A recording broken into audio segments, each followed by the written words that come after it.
Kwanza ni taarifa ya habari za dunia, nami Robert Kipto. Mataifa kadhaa ya bara la Afrika ni miongoni mwa nchi zilizoathiriwa zaidi na ongezeko kubwa la ushuru uliotangazwa na Rais wa Marekani Donald Trump. Bidhaa zinazoagizwa kutoka Lesotho na Madagascar sasa zitatozwa ushuru wa karibu asilimia 50 huku Mauritius ikitozwa asilimia 40. Hamad Bahaj na maelezo zaidi. Nchi ya Lesotho na Madagascar zimekuwa zikisafirisha bidhaa za mamilioni ya dola hadi Marekani kila mwaka chini ya mpango wa kibiashara unaojulikana kama AGOA. Mkataba huu wa kibiashara ulianza wakati wa utawala wa Rais Bill Clinton alipokuwa katika ikulu ya White House. Viwanda viliibuka kote barani Afrika ambapo maelfu ya wafanyikazi huketi kwenye mashini za kushona na kutengeneza nguo ili kuuzwa katika soko la Mani. Nyenzo za vitambaa vingi wanavyoshona vinatoka Uchina. Kwa hivyo inawezekana madhumuni ya ushuru huu mpya ni kudhibiti ushawishi wa Uchina.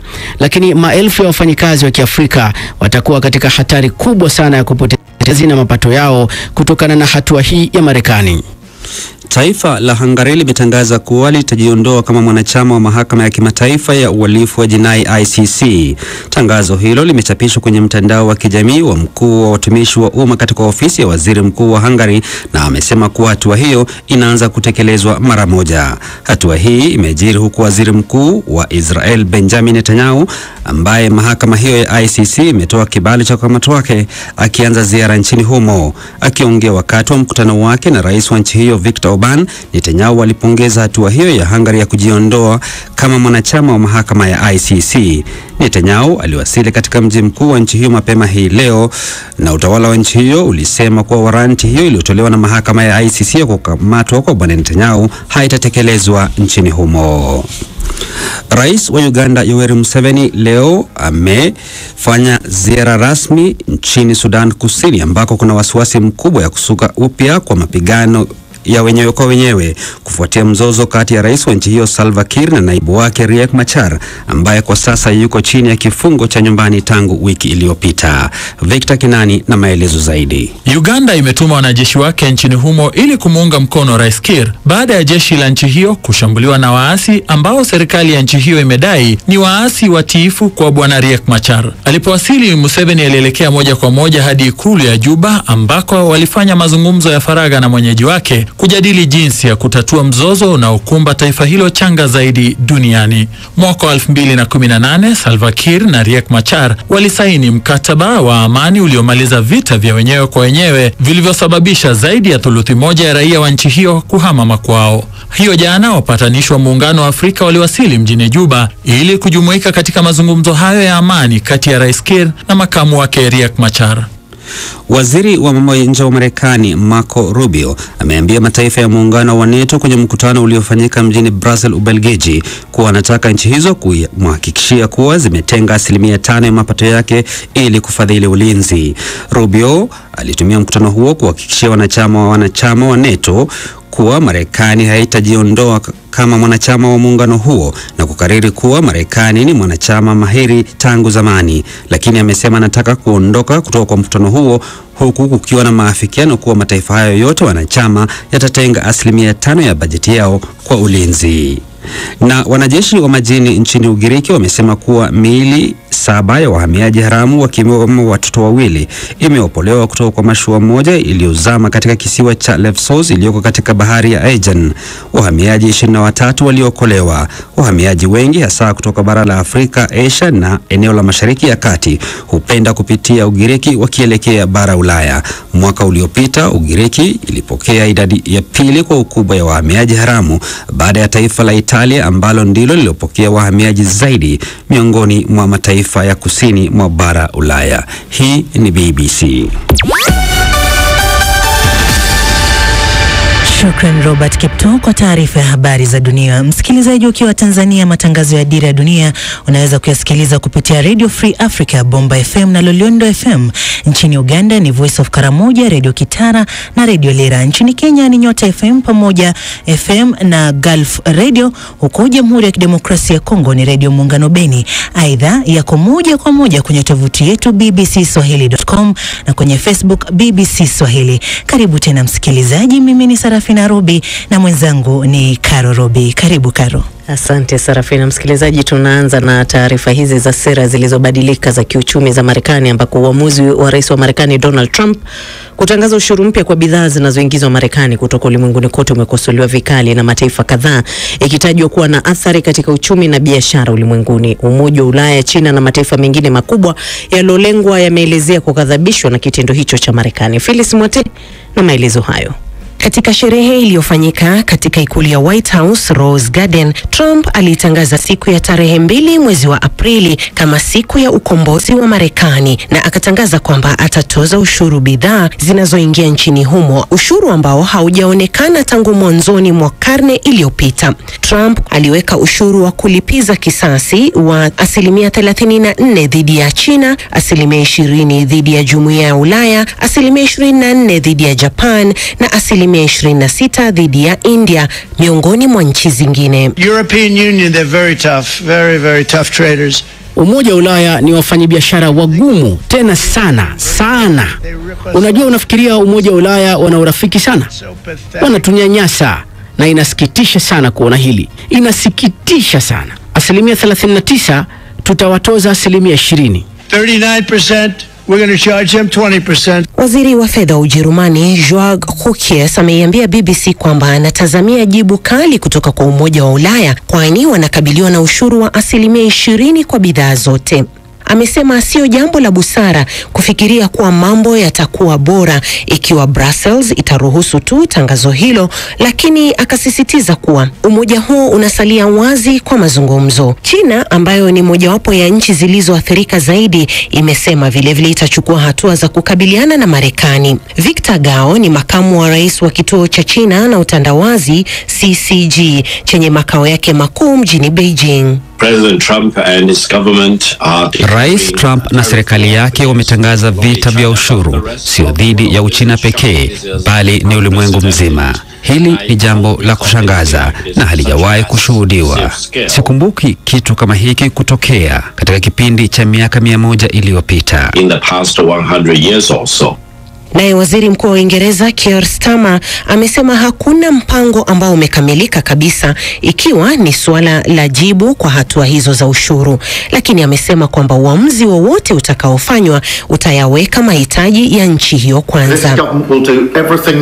Serikali hii itafanya kila linalohitajika kutetea maslahi ya taifa la Uingereza, kila kitu kinachohitajika ili kutoa msingi wa usalama ambao watu wanaofanya kazi wanahitaji ili kuendelea na maslahi yao. Hivyo ndivyo tulivyofanya na jinsi tutakavyoendelea kufanya, kwa taratibu na tukiwa na utulivu, tukizingatia usalama wetu wa taifa.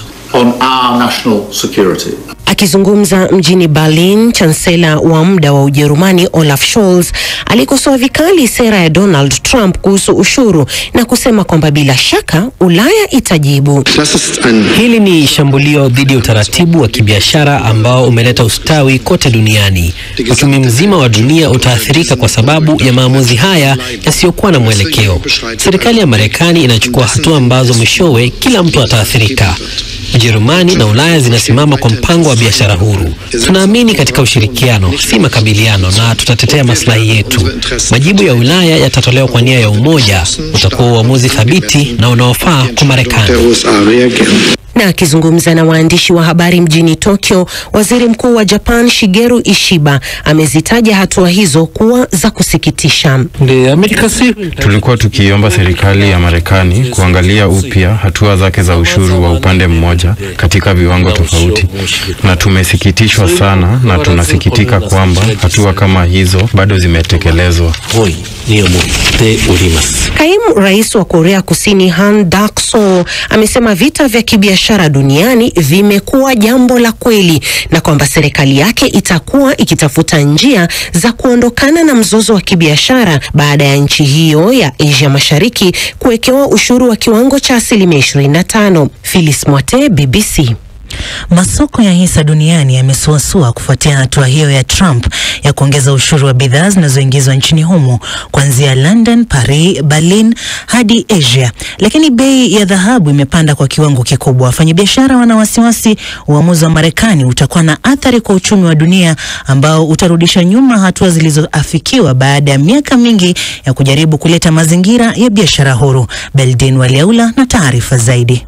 Wapinzani wa kibiashara wa Marekani wamekashifu tangazo la rais wa Marekani Donald Trump la kuongeza ushuru kwa bidhaa zinazoagizwa nchini Marekani kutoka mataifa mengine. Nils Schmid, msemaji wa wizara ya mambo ya kigeni nchini Ujerumani, amesema hawana uhakika kwa sasa ni hatua gani Umoja wa Ulaya utachukua ili kuridhisha Marekani. We should look at the broader context of. Inafaa tuangazie swala hili kwa upana kuhusu mfumo huu wa ushuru kati ya Marekani na Umoja wa Ulaya, na labda tutafikia makubaliano ya kupunguza ushuru huo kwa bidhaa tunazozalisha. Hii itakuwa hatua nzuri katika biashara yetu na biashara ya kimataifa, lakini tunataka kuona ni umbali gani Trump atafika katika kutekeleza sera zake. Acting on a very ideological basis, and that's difficult to overturn. Chancellor wa Ujerumani Olaf Scholz akizungumza akiwa mjini Berlin amekashifu vikali sera za Trump. Hili ni shambulio katika ukuaji wa biashara kote ulimwenguni. Uchumi wa dunia nzima utaathirika na hatua hizi za Trump. Ulikuwa ni ushauri mbaya. Njia ambayo Marekani inachukua, mwisho wa siku wao ndio watapoteza zaidi. Ujerumani na Ulaya tunataka biashara huru. Tunaamini kwa ushirikiano na tutalinda maslahi yetu. Jibu la Ulaya litakuwa moja, lenye nguvu na linalofaa Marekani. Mkuu wa tume ya Umoja wa Ulaya Ursula von der Leyen amesema uchumi wa dunia utaathirika pakubwa na hatua ya Marekani. Sintofahamu hiyo itachochea watu kuwa na binafsi. Akizungumza akiwa nchini Uzbekistan, von der Leyen amesema hata hofia kutangaza hatua za kujibu ushuru huo mpya wa Trump iwapo mazungumzo kati ya mataifa hayo mawili yatagonga mwamba. We are already finalizing the first package of countermeasures in. Tunamaliza kujadili hatua ambazo tutachukua dhidi ya Marekani ili kujibu ushuru waliotuwekea kwa chuma. Tunajadili hatua za kulinda maslahi yetu na biashara zetu iwapo mazungumzo haya hayatafanikiwa. Pia tunaangalia kwa makini athari ambazo si za moja kwa moja zitakazotokana na ushuru huo mpya kote ulimwenguni. Hatukubali watu walete mazao yao yote katika soko la Ulaya. Kama Ulaya, lazima tulinde maslahi yetu. And we will always stand up for Europe. Hisa katika masoko ya hisa katika mataifa tofauti yalianguka baada ya tangazo la Trump, haswa bara Asia. Baadhi ya nchi za bara Afrika ni miongoni mwa mataifa yanayotarajiwa kuathirika na nyongeza ya ushuru uliotangazwa na rais wa Marekani Donald Trump kwa kuwa washirika wa kibiashara na Marekani. Trump ametangaza nyongeza ya chini kuwa 10% kwa bidhaa zote zinazopelekwa Marekani na nyongeza zaidi ya ushuru wa kulipiza kwa mataifa 20 ya bara Afrika, ikiwa ni pamoja na 30% kwa Afrika Kusini. Kuelewa zaidi kuhusu hatua hii ya Donald Trump, nimezungumza na Dr. Beatrice Kimaro ambaye ni mchambuzi wa masuala ya kiuchumi na pia mhadhiri chuo kikuu cha ushirika Moshi, Tanzania. Hatua hii ya Donald Trump kupitia hivi vipimo vipya vya ushuru ambavyo wamevitoa vitakuwa na athari mbalimbali, na athari hizi zitakuwa ni chanya na zingine ni athari asi.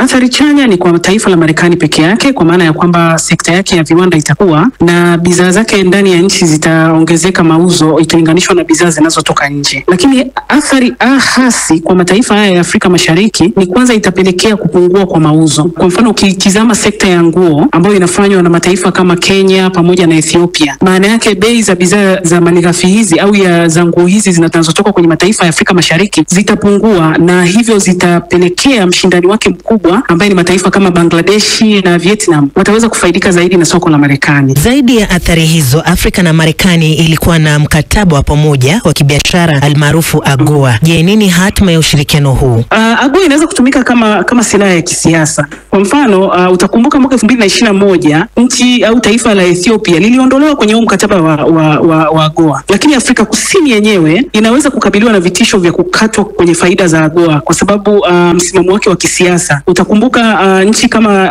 Afrika Kusini imekuwa na sintofahamu na taifa la Marekani kwa sababu limekuwa likiipinga Marekani kwenye masuala haya ya kisiasa, yakiwemo ile changamoto ya Ukraine pamoja na Palestina. Lakini Marekani pia yenyewe inaweza kutumia AGOA kama shinikizo la mabadiliko ya kiuchumi. Kwa mfano, hizi nchi za Afrika zinaweza zinaweza kukataa misaada kutoka China ili zinufaike na misaada kutoka Marekani, ili hali ikiona kwamba ni namna ya kujinufaisha na mkataba huu. Kwa hiyo naweza tu kusema kwamba AGOA inaweza ikadumu, lakini Afrika inahitaji kujipanga na kuwa na mpango mbadala. Tukiangazia soko la hisa katika bara Asia kufikia sasa, kutokana na hatua hiyo iliyotangazwa na Rais Donald Trump, zimeathirika kufuatia hatua hiyo iliyotangazwa. Sasa tutarajie nini katika ukanda wa Afrika Mashariki tukiangazia hisa? Utakumbuka tu Marekani ilivyotangaza riba ya asilimia au tozo ya asilimia 25 kwa bidhaa za aluminium. Siku ile ile makampuni ya South Africa hisa zake zilishuka, kwa sababu biashara hii ya kimataifa inaangalia sana masuala haya ya kisiasa na kiuchumi. Kwa hiyo nchi za Afrika Mashariki hali kadhalika zitaathirika, kwa sababu wako wawekezaji ambao wamekuja kuwekeza kwenye mataifa haya ya Afrika. Maana yake uwekezaji wao utapungua na wataenda kwenye mataifa mengine ambayo hayajatajwa kwenye listi ya Marekani. Kwa mfano nchi kama Bangladesh haimo kwenye listi. Marekani itaafiki dhamira yake ya kuimarisha ushindani na kuweka mazingira mazuri ya kibiashara Marekani? Hatua hii ni kama shilingi, ina pande mbili. Uko upande wa kufanikiwa, lakini pia uko upande wa kutokufanikiwa, kwa maana upo upande wa kushindwa. Tukitazamia au tukitizama huu upande wa kufanikiwa, Marekani italinda viwanda vyake vya ndani, kwa maana ya kwamba ushuru utafanya bidhaa za Afrika kuwa ghali zaidi, na hivyo wateja wa Marekani watanunua zaidi bidhaa za ndani. Lakini cha pili, itapunguza uwezo wa Afrika kushindana, hususan kwenye ushindani huu wa masoko kama ya nguo, lakini sekta kama ya madini, lakini pia na chuma ambavyo vinategemea uzalishaji wake kutoka Marekani. Na ikipunguza uwezo wa Afrika kushindana, maana yake bidhaa za Afrika zitakuwa chini. Kando na kuwa itabidi mataifa ya bara Afrika kuweza kutafuta soko mbadala, je, kuna hatua yote ambayo mataifa yetu yatachukua kujibu ushuru huu mpya wa Marekani? Moja ni kuongeza thamani ya bidhaa, tunaita value addition kwenye uchumi. Badala ya kuuza nguo ghafi kwenye nchi kama Lesotho na Ethiopia, zinaweza kujikita kwenye kutengeneza mavazi ya mwisho ambayo yanaweza yakawa na thamani ya juu zaidi, na hii italeta ushindani kwenye soko la kimataifa na itawafanya wasitegemee zaidi soko la Marekani, waweze kutegemea soko lingine nje ya Marekani. Pili, nadhani ni kutengeneza bidhaa za aluminium kama chuma, mfano vifaa vya majumbani. Badala ya kuuza tunaita metali ghafi au aluminium ghafi, waweze kuuza bidhaa ambazo ni ya mwisho kwa mlaji. Na hii tumeiona Rwanda wamekuwa wakifanya tangu mwaka 2018 kwenye viwanda vyake vya nguo, na wamefanikiwa kwa kiasi fulani. Afrika inapaswa kupanua soko lake la Afrika, wanaita eneo huru la biashara, ambalo soko hili linalenga kukuza biashara ya ndani kutoka Afrika kwa zaidi ya 18 mpaka 50 ifikapo mwaka 2030. Naam, ni mchambuzi wa masuala ya uchumi huyo Dr. Beatrice Kimaro, kama alivyozungumza na mwenzangu Sarafina. Tukiwa bado tumejikita katika taarifa hiyo, mwenzangu Ron Clifford anaangazia mataifa ya Afrika Mashariki yalivyoathirika na iwapo nchi za Afrika zitaweza kujikwamua kutokana na hilo. Tuanze na kuiangazia Tanzania, Kenya, Rwanda, Burundi na Ethiopia. Kwa nchi hizi ushuru wa bidhaa zote zinazozalishwa na kuingizwa Marekani kutoka Afrika Mashariki umewekwa kwa kiwango cha 10%. Hii inajumuisha bidhaa kama vile majani chai, kahawa na maua kutoka Kenya na Rwanda, samaki, mbegu za korosho na bidhaa za ngozi kutoka Tanzania, bidhaa za kakao na vanila kutoka Uganda na Rwanda, na bidhaa za viwanda kutoka Kenya na Ethiopia. Kwa mfano, sasa mwaka 2024 Tanzania iliuza tani 12,000 za samaki na tani 8,500 za korosho nchini Marekani, kulingana na ripoti ya FAO. Kwa vyovyote vile, ushuru huu wa 10% utaendelea kuongeza gharama za bidhaa zinazozalishwa katika nchi hizi na kutishia biashara ya bidhaa zinazoingizwa nchini Marekani. Tukiangazia Jamhuri ya Kidemokrasia ya Kongo, hali ya ushuru kwa DRC ni tofauti kidogo na nchi tajwa hapo juu. Kwa viwango vya sasa, DRC inatoza 22% kwa bidhaa zinazozalishwa nchini kwake na kuingizwa Marekani, huku Marekani ikitoza 11% kwa bidhaa zinazozalishwa DRC. Hii ina maana kwamba bidhaa kutoka Kongo zitakutana na kiwango kikubwa cha ushuru kilicho juu kuliko kile cha nchi nyingine za Afrika Mashariki. Uganda pia ina hali tofauti, kwani inatoza 20% kwa bidhaa zinazozalishwa nchini humo na kuingizwa Marekani, wakati Marekani inatoza 10% kwa bidhaa zinazozalishwa Uganda. Hii inamaanisha kwamba Uganda itakutana na ushuru wa juu kwa bidhaa zake zinazozalishwa na kuuzwa Marekani, lakini pia itafaidika na kiwango kidogo cha ushuru kutoka kwa Marekani kwa bidhaa zake zinazohitajika nchini Marekani. Athari hizi zitakuwa na madhara mbalimbali kwa nchi hizi ambazo tayari zinakumbwa na changamoto za uchumi na biashara. Wakati huu, matokeo ya ushuru huu yatakuwa na nguvu kubwa kutokana na uhusiano wa kibiashara kati ya Marekani na Afrika Mashariki kupitia programu ya upendeleo ya biashara Afrika AGOA, ambayo iliipa nchi za Afrika Mashariki fursa za kuuza bidhaa zao kwa Marekani bila kulipa ushuru na mipango mingine kwa kuuza ushuru wa chini zaidi, lakini sasa kila bidhaa itatozwa 10%. Ili kupunguza athari za ushuru huu mpya, mataifa ya Afrika Mashariki yanaweza kuchukua hatua kadhaa kutafuta masoko mbadala, kuimarisha biashara na mataifa ya Asia, Ulaya na Afrika yenyewe ili kupunguza utegemezi wa soko la Marekani. Pili, wanaweza kuboresha viwango vya uzalishaji kwa kuwekeza katika teknolojia za kisasa ili kuboresha ubora wa bidhaa na kuongeza thamani ya mauzo. Na tatu, kuwekeza katika viwanda vya ndani, hasa katika sekta za ndani za uchakataji wa malighafi ili kuongeza ajira na kupunguza utegemezi wa masoko ya nje. Lakini serikali za Afrika Mashariki pia zinaweza kufanya mazungumzo ya kibiashara na Marekani ili kutafuta suluhu kama vile makubaliano ya ushuru nafuu au kuingia katika mikataba mipya ya biashara. Shukran Ron Clifford, bila shaka kwa kutufafanulia zaidi kuhusiana na athari hizo haswa katika mataifa ya Afrika. Na sasa napata fursa ya kugeukia ukurasa wetu wa Facebook na